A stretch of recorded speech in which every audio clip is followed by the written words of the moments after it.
out alone. Do you live here? No. Then you must be visiting here, are you? My name is Frances Elizabeth Wright. I live at 67 Tivoli Road. I'm lost. Oh, you're lost. Could you take me home, please? I'm afraid. I should say I will. Come on with you. That's the way it began. Nothing extraordinary. For in a large city like London, a lost child is such a common occurrence that many a far-seeing bobby arms himself with a bag of chocolates in addition to his nightstick. No one suspected that this was the beginning of a case that was to rock all England.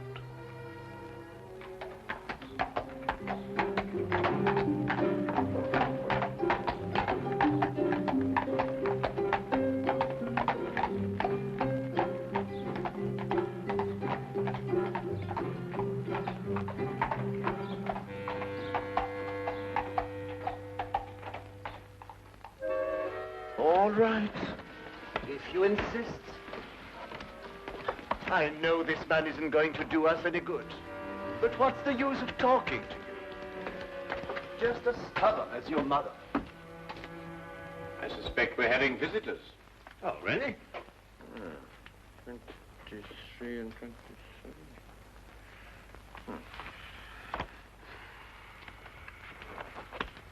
Come along, Nebuchadnezzar. I don't think you're quite dressed to receive attractive young ladies.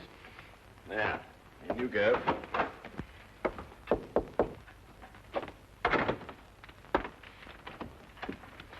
Won't you come in? Mr. Holmes, Sherlock Holmes. At your service, sir. Martini. George Martini is my name. This is my daughter, Margaret, who is of the stubborn opinion that you can help her. It will be a privilege, sir. Oh, may I introduce my very good friend, Dr. Watson? How do you do? How do you do, sir? Oh, yes. Won't you sit down? Oh, yeah, I'm so sorry.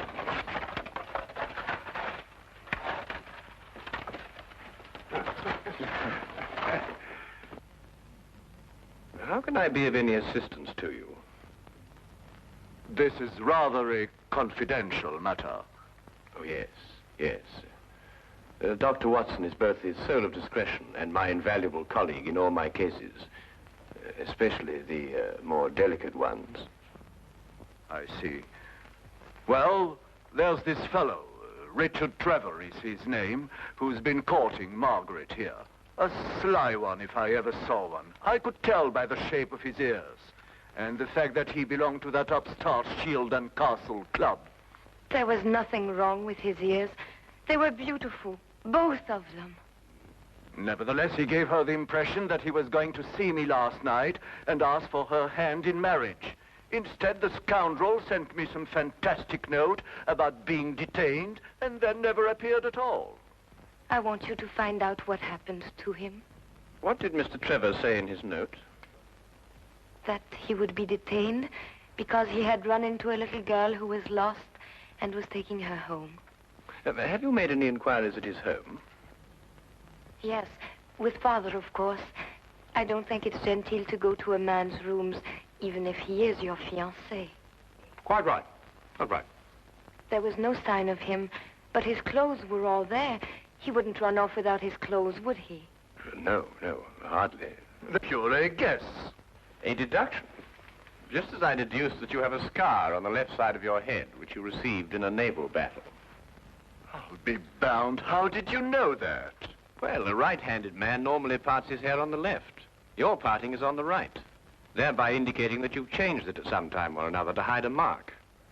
As to how you got it, that's obvious to me by the fact that you carry on your watch chain the insignia of His Majesty's ship Assault, which everyone remembers distinguished herself heroically off the coast of Africa. Well done, Holmes. I declare, well done.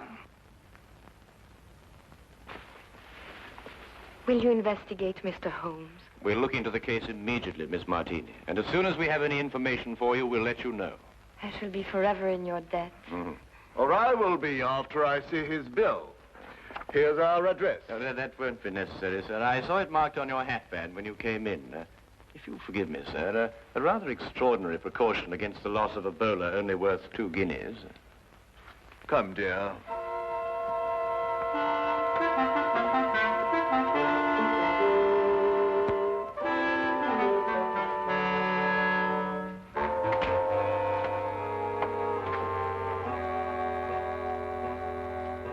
Not long after moving in with Sherlock Holmes, I had come to the conclusion that his mind was as organized as his housekeeping was not. He was, without a doubt, the most perfect reasoning, observing machine I had ever encountered. And just watching him think had become sheer fascination. I tried to put myself into his brain now and deduce what had happened to the missing Mr. Trevor. Did it occur to you he might have had an accident and even now be lying in a hospital at this very moment? You, being a doctor, would think of that. But if that were the case, surely the hospital would have informed someone by now. Maybe he skipped off and left her then. There's no guarantee he won't come back for his clothes or have them sent on to him. I'd grant that if he hadn't sent that note. A man deserting a girl isn't likely to send a note at all. And if he did, he couldn't conceive, as Mr. Martini put it, of such a fantastic one. The case is more than complex, Watson. And when we solve it, we shall also know what became of the others. What others? Oh, Watson, would you pass me my tobacco pouch? Well, where is it? It's in the toe of the Persian slipper, under your chair. All right. There you are. Oh. Thank you, Watson. Now, what others? Well, it's come to my attention during the past 2 weeks that 7 men have disappeared, totally evaporated from the face of London. They had no reason to run away, every reason to stay. Trevor fits perfectly into this fabric. You mean then that there's more in this than just the disappearance of that young lady's fiancé? Unless you accept 8 consecutive coincidences. Could you accompany me this afternoon? Where? To the last place where Trevor must have been before he met the little girl. But you don't even know where that was. I'd say it was the upstart Shield and Castle Club. Why there? Well, if you were about to confront a man like Mr. Martini to ask for the hand of his daughter in marriage, what would you do first? I'd probably have a couple of stiff drinks first. And if you were a member? At the Shield and Castle Club, eh? By Jove, Holmes, of course. That's just what I would do. You see, Watson? You've been of invaluable assistance to me already.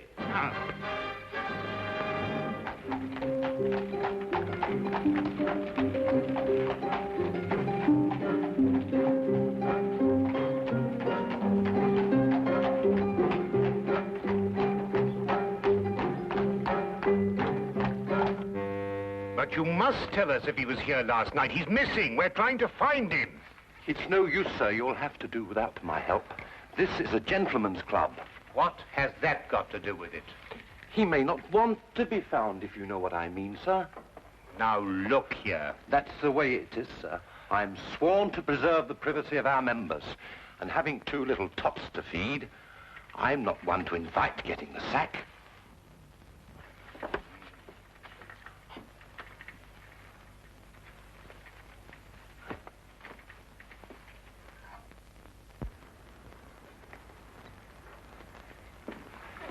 I say, where have you been? This is meant to be your case, you know, and I've been doing all the investigating. Yeah, do you know that Trevor was here last night? How do you know? Well, to my utter amazement, one of my keys fitted the door to the office. I went through all the chits and found one signed by him. It's just as you thought. He boasted his courage with the aid of stimulants from the bar. Do you mean you've broken into the office? Do you want to have us arrested? Us? Yes, by keeping the barman occupied, you served as my accomplice. Now, really, Holmes, you've gone too far. Now, the thing to do is to find the carriage that both Trevor and the little girl took. How do you know they didn't walk? Well, if she lived near enough to walk home, is it likely that Trevor would have sent a message saying he was going to be detained? What extraordinary reasoning. Not extraordinary at all, my dear fellow. Really quite ordinary. Oh, what on earth do you think you're doing, mate?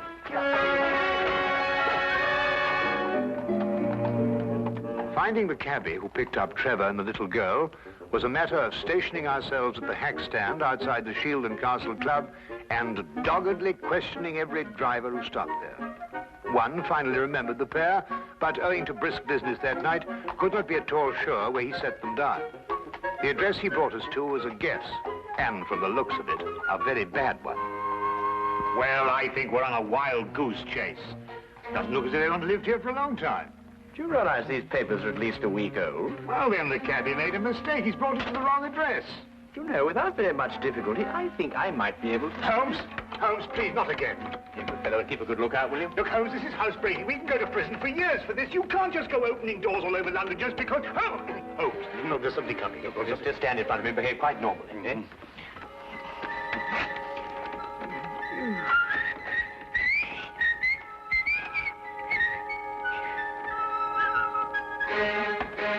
What's the normal behavior for housebreaking? You coming? Look here, Holmes, the doctor doesn't do this sort of thing. I'm sure it's unethical. You can't expect me to... Oh!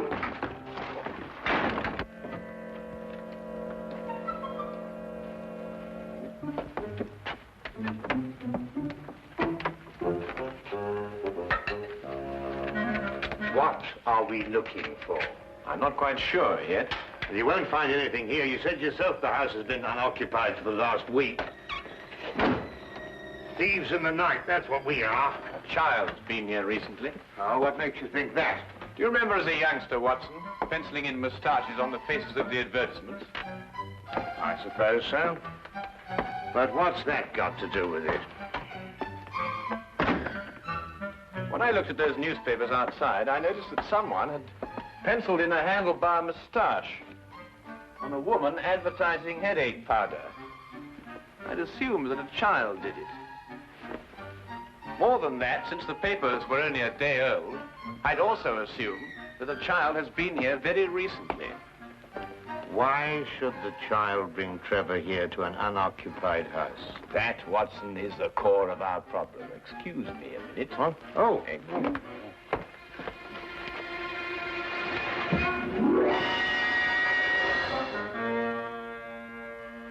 Good heavens!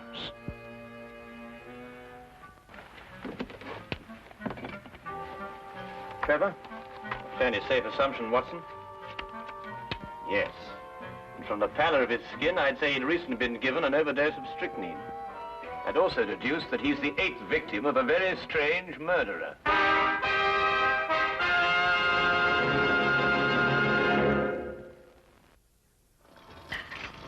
Dash the tea, Holmes. I'm waiting for some word from you. About what? Well, about the murder. Ever since we got back here, you've behaved as if nothing had occurred. And yet I'd wager anything that you're hot with some theory as to who's done it and why. I'm afraid we've run out of Indian. I think we've got some china, if I can find it. My guess is it's a cream passionel. Are you ruling out the robbery motive? Trevor was left without a shilling. Oh, that's just some sort of a smokescreen. After all, she... Good heavens, Holmes, what on earth do you think you're doing? Look, snake poison. Oh, no, don't be silly, Watson. It's China tea. Disregard the labels. I ran out of tin. Here, are you sure? Yes, I stake my reputation on it. You'll get to you, that is. Rather late for a caller. Good evening, Dr. Watson. Hello, Zog. Ah, hello, Wilkins. Good evening, Mr. Holmes, sir. I've got a message for you, sir, from Inspector Lestrade. A welcome addition to the day. A message from the good inspector. We've found another corpse, sir. It was in an empty house in Hammersmith this time. The facts are still the same. Robbery and strychnine poisoning. Oh, is he one of the 7 who disappeared lately? Yes, sir. How did you know? Well, I suspect that the other 6 will end up in unoccupied houses before very long. I think you'd better carry out a search in every unoccupied house in London. But this is July, sir, and everybody's away on holiday. The number of empty houses must be hundreds. Well, it's that, or wait until September, when everyone comes back and finds his own corpse. It'll be a very unfortunate situation for the good inspector. To say the least, sir. I'd better give the inspector your advice, sir. Yes, you must let us know what he says. That might be rather embarrassing. Good night, Mr. Holmes. Good night, Doctor. Good night. You know, Holmes, you were right. Trevor's disappearance was linked with the other 7. But what kind of fiend can be at the bottom of it? Well, we'll know more about it when we return from Brighton. Brighton? Yes, unless you'd rather not pursue this any further. There's a 6:10 train leaving in the morning. 6:08. Why Brighton? Because that's where R.J. Cookson lives. The place is R.J. Cookson. He's the man who owns the house in which Trevor was killed. How on earth did you find that out? Oh, no, never mind. It is tea, isn't it? Yes. Oh, I thought it was.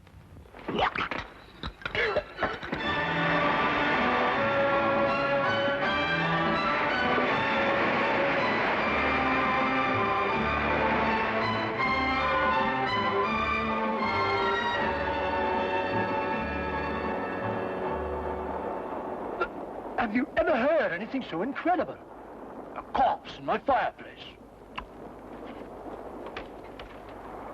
And a stranger at that. Rather inconsiderate of someone, I must say. Why, when the police brought the news last night, I thought someone was pulling my leg. My fireplace. Really, I ask you. I'd say because the murderer knew you'd be away, knew that the house would be unoccupied, and that you wouldn't come back at an embarrassing moment. You're right, Mr. Holmes. Absolutely right. The culprit was acquainted with all my plans, and not wanting the corpse to be found in his own fireplace, chose mine. Precisely. But who could that be? I'd vouched that a full regiment of people knew of my plans to leave London. Then our task is to narrow down that regiment. How? You have me breathless. First of all, has anyone else the key to your house? No, not that I know of. Yes. I once gave my key to the greengrocer to deliver a parcel. Aha. But he gave it back. Oh. But bosh and bother, supposing a key wasn't used at all. Whoever did it could have used a tool or something and jimmied his way into my house. I've heard of those things being done. Mm-hmm. Oh, really? We found all the windows and doors locked. I'm afraid you've escaped me. Now again, Mr. Cookson, are you quite sure that no one else has a key to your house? Well, now, really, after all, I don't hand them out like calling cards to every... Wait. There's this charwoman who comes to my house once a week to clean up. But, oh, no, she couldn't hurt a fly. Well, what's her name? Mrs. Enid. But really, she couldn't be less harmless. She's 60 years old if she's a day. You take her for your own grandmother. Yes, but you know if she has a daughter? Daughter? Well, now, really, a woman of 60 isn't bound to have a little girl. Well, what about a niece or a granddaughter? Granddaughter. Now that I think of it, she does have one. About 7 years old. She recently came to live with her. Where does Mrs. Enid live? I have her address if you please. Sorry. Right here in my trousers. Do you really think it could be the old woman? Well, a charwoman has the ability to go anywhere in London. Ah, yes. Wait.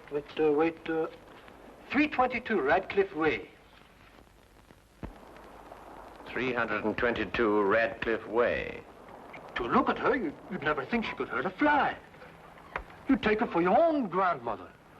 Poison murders? No. Impossible, Mr. Holmes, impossible. Oh. Grandma, must we play the game tonight? Of course.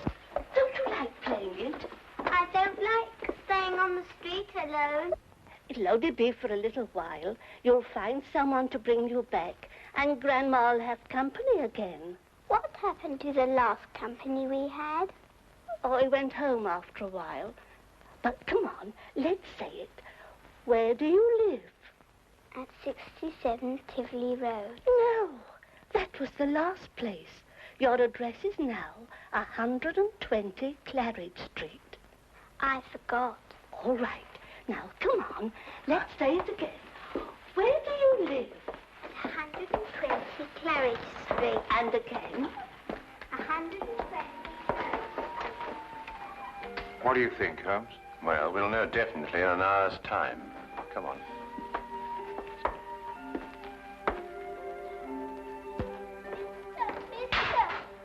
Oh, hello. Oh, well, it's pretty late for a little girl like you to be out on her own.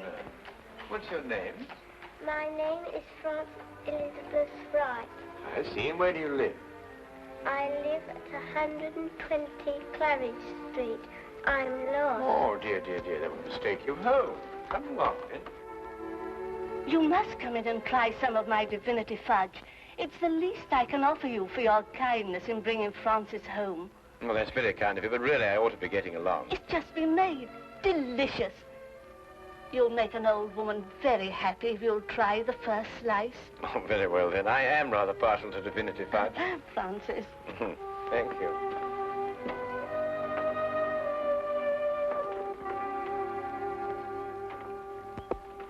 Now, come and sit right here at the table. Thank you.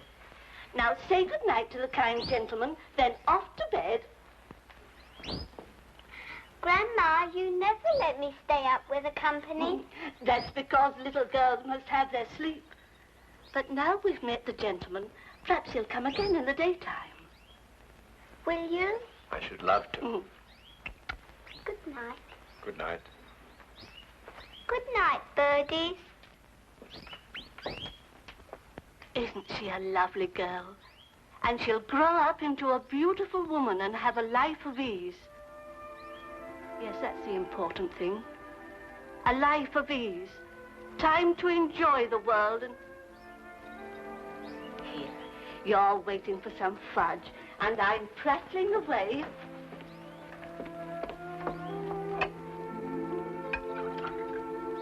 Here it is. And a glass of cold milk to go with it. Won't you join me? Oh, no. My doctor would never permit it. I only prepare this sort of thing for people who drop in, like you. I see. Smells very good. If I have one speciality, it's divinity fudge. You'll find it heavenly.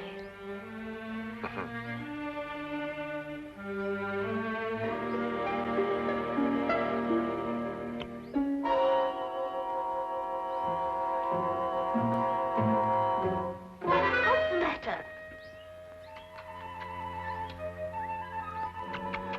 Nothing. I just wanted to give the birds a bit first. Don't. Birds don't eat fudge. Oh, yes, they do. They love it. Come on, old chap. Have a... No, you can't. Who are you?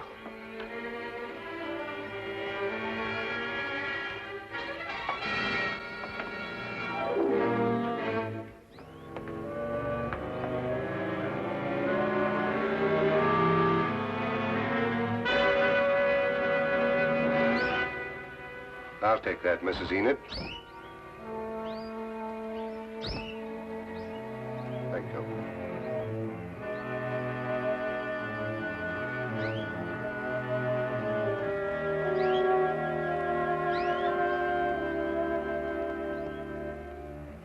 I needed money for the child. That's why I did it. I didn't want her to grow up into a tired rag of a charwoman. I wanted her to have a life of ease and the things I've seen other people have. You understand? Yes. Will she be taken care of? You need her, Mrs. Enid.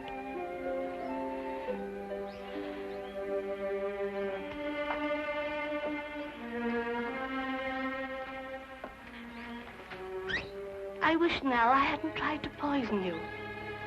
You might have visited us again as you promised, and we'd have been such good friends.